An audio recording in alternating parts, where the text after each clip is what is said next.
নমস্কার, আমি গায়ত্রী। আমি আপনাদের সামনে আবার চলে এসেছি আজকে আর একটা নতুন রেসিপি নিয়ে। আজকে আমি কুমড়োর ধোকা, মিষ্টি কুমড়োর ধোকা, কারণ আজকে শনিবার, আজকে আমরা নিরামিষ খাই। এবার কি রান্না করব?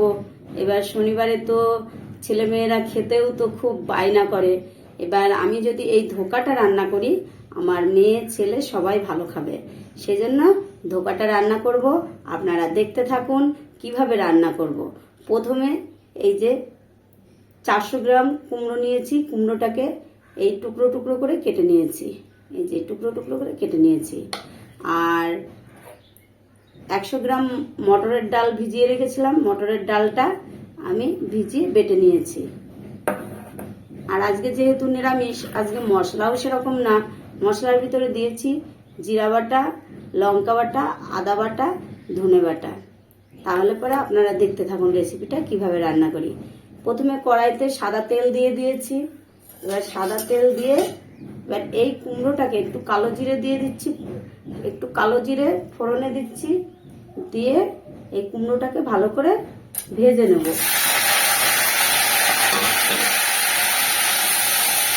দেখতে থাকুন আমি কিভাবে রান্না করি। এই কুমড়োটা যেই ভাজা ভাজা হয়ে যাবে, এটা কিন্তু খুব একদম মিহি করে ফেলবো না। তারপরে মটরের ডাল বাটাটা আবার ফের আমি ওই কুমড়ো ভাজার ভিতরে দিয়ে দেবো। দিয়ে আপনারা দেখতে থাকুন আমি কিভাবে করছি, দেখতে থাকুন। কুমড়ো ভাজার সময় সামান্য একটু লবণ, একটু হলুদ আর লবণ দিয়ে দেব, সামান্য পরিমাণ।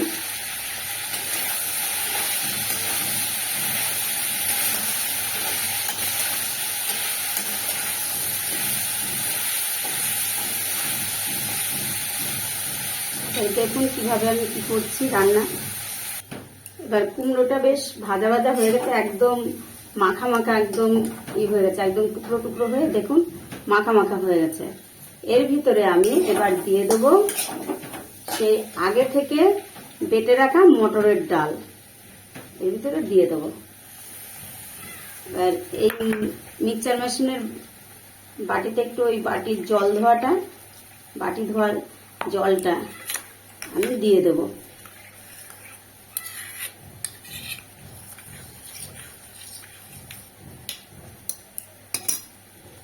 দেখুন আপনারা দেখতে থাকুন, জলটা দিয়ে দিলাম।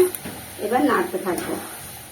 আমার মেয়ে তো খুব ভালো খায়, কিন্তু এমনি খেতে চায় না, কিন্তু এইভাবে রান্না করে দেবো, আমার মেয়ে খুব ভালো খাবে।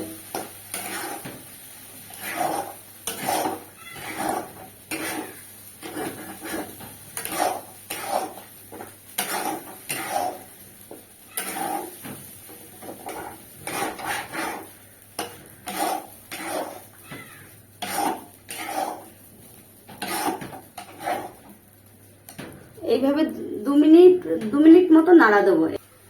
দেখুন আমার এটা প্রায় হয়ে গেছে, নাড়া। এবার আগে থেকে একটা থালে তেল ব্রাশ করে রেখেছি, এবার এটা ঢেলে দেবো আমি।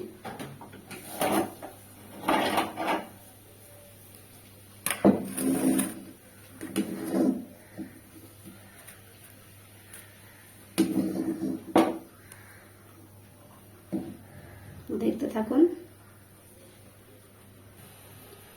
এবার এটাকে ঠান্ডা করব, ঠান্ডা করা হয়ে গেলে তারপরে এটাকে পিস পিস করে কাটবো। এবার কড়াইতে আগে থেকে সাদা তেল দিয়েছি, দিয়ে এইগুলো যে টুকরো টুকরো করে কেটে নিচ্ছি, দেখুন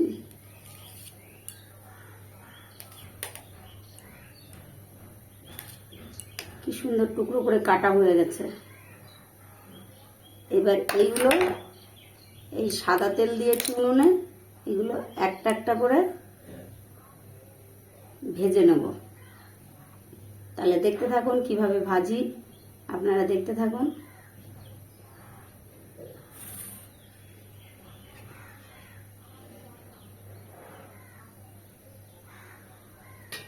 কড়াইয়ের তেলটা এখনো গরম হয়নি। গরম হোক, তারপরে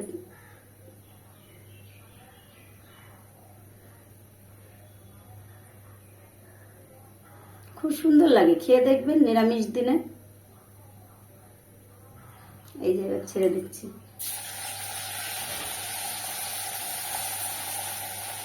দেখুন কি সুন্দর হবে।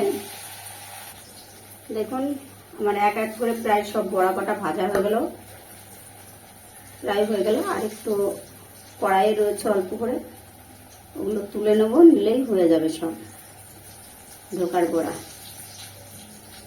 এগুলো মানে শুধু খেতেও কিন্তু ভালো লাগে, শুধু শুধু চপের মতনও খাওয়া যায়।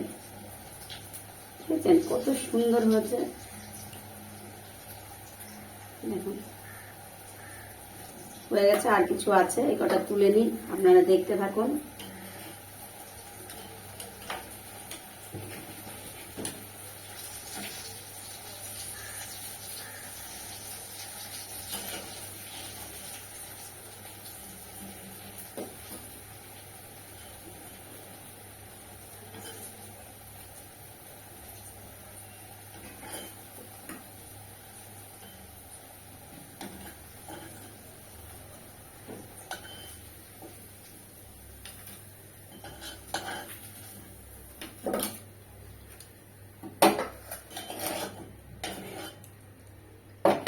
সব বড়া কটা ভাজা হয়ে গেছে।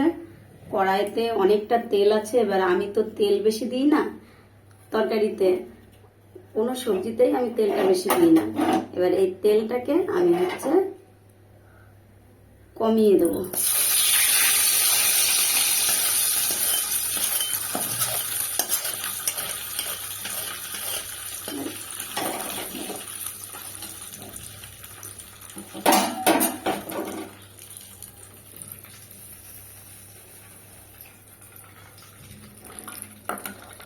তেলটা ঢেলে রেখে দিলাম।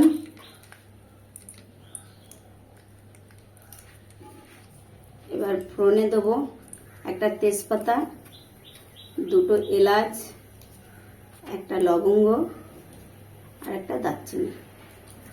দেখতে থাকুন, আমি এটা এখন ফোড়নে দেবো। এই যে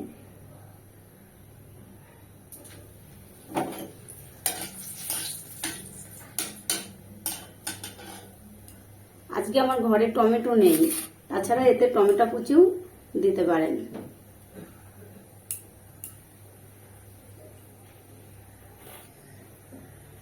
এটা হয়ে গেছে। এবার জিরা বাটা, লঙ্কা বাটা, আদা বাটা সব একসঙ্গে মিক্সড করে দেবো।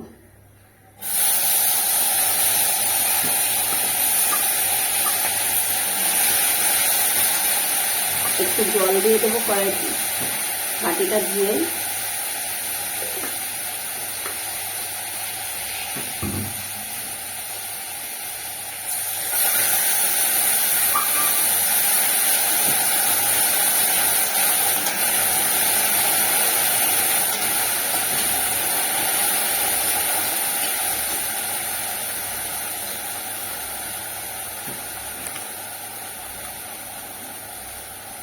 এবার পরিমাণ মতো লবণ দেবো। লবণটা কেউ বলে দিতে পারে না, কারণ আমি যদি বলে দিই 1 চামচ দেবেন, এবার দেখা গেলো আপনার সবজি কম কিংবা বেশি হতে পারে, তাহলে তো 1 চামচ লবণ দিতে বললে সেটা তো আর খাওয়া যাবে না। সেই জন্যে যার যার পরিমাণ মতো, যার যার যেমন সবজি, যেমন যা সবজি তরকারি যা হবে সেই পরিমাণ মতো লবণ দেবে। আমার যেমন পরিমাণ মতো, আমি এই যে পুরো 1 চামচ দিচ্ছি না।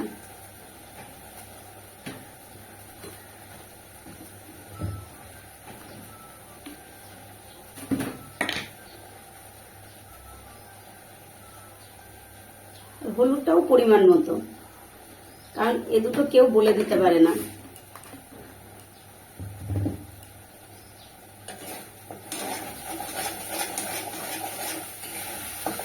মশলাটা কষিয়ে নেবো। টমেটো থাকলে ভিতর টমেটো দেওয়া যেত, কিন্তু আমার টমেটো আজকে ঘরে আনা নেই, তার জন্য প্লেন এইভাবেই রান্নাটা করছি।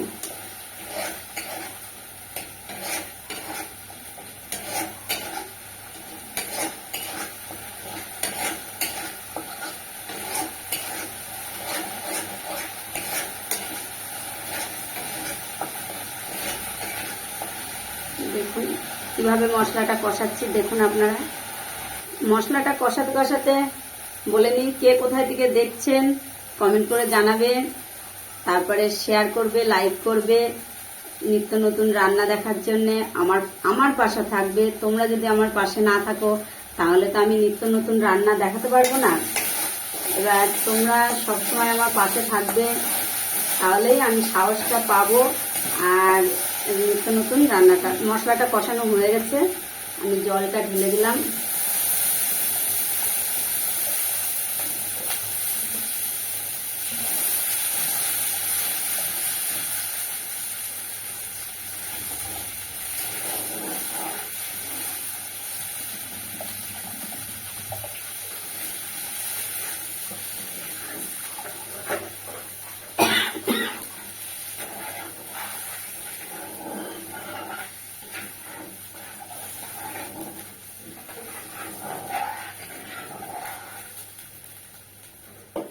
দেখুন ঝোলটা ফুটুক, এবার দেখতে থাকুন।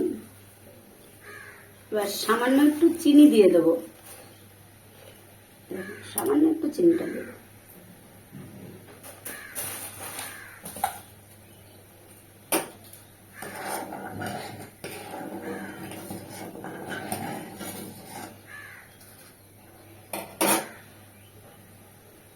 আর এগুলো একটা একটা করে এখন ঝোলে ছেড়ে দিতে হবে।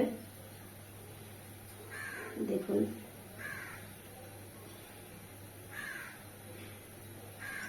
আমি একটা একটা করে ঝোলে ছেড়ে দিচ্ছি।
এবার একটু এই কাসুরি মেথি দেবো।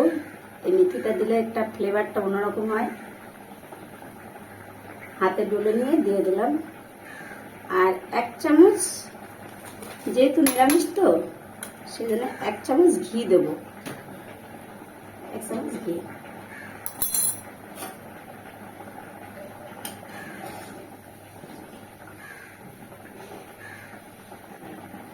হয়ে গেছে আমার রান্নাটা, নিরামিষ ধোকা রান্না, কুমড়োর ধোকা।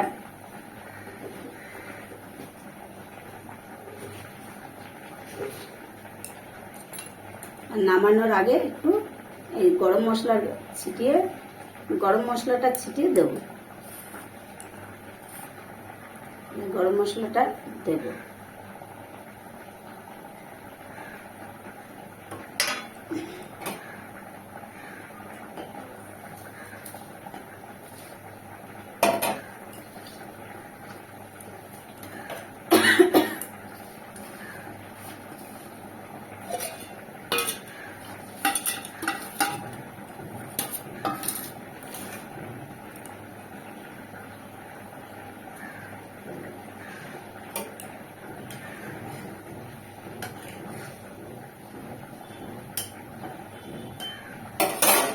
একটু ঝোল না রাখলে পরে এই ধোকাতে কিন্তু ঝোলটা টেনে নেবে, সেজন্য সামান্য একটু ঝোলটা রাখবো।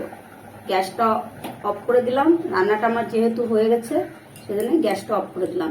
এবার আমি রান্নাটা নামিয়ে দেখাচ্ছি।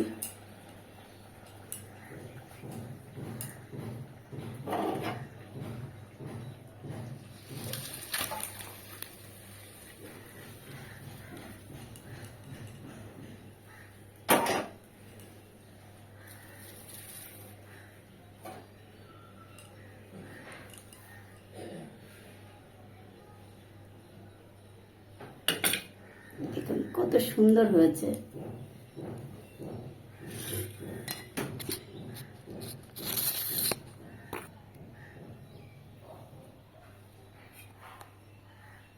দেখেছেন কত সুন্দর রান্নাটা, কত সুন্দর হয়েছে। ঠিক আছে, আজকে এই পর্যন্তই। আপনারা কে কোথায় থেকে দেখছেন লাইক করবেন, কমেন্ট করবেন, শেয়ার করবেন। আর ভুল ত্রুটি হলেও দিদি, বোন, মেয়ে হিসাবে ক্ষমা করে দেবে। আর আমার তরফ থেকে আজ বড়দের প্রণাম আর ছোটদের বুক ভরা ভালোবাসা। নমস্কার, টাটা, বাই বাই, আসি।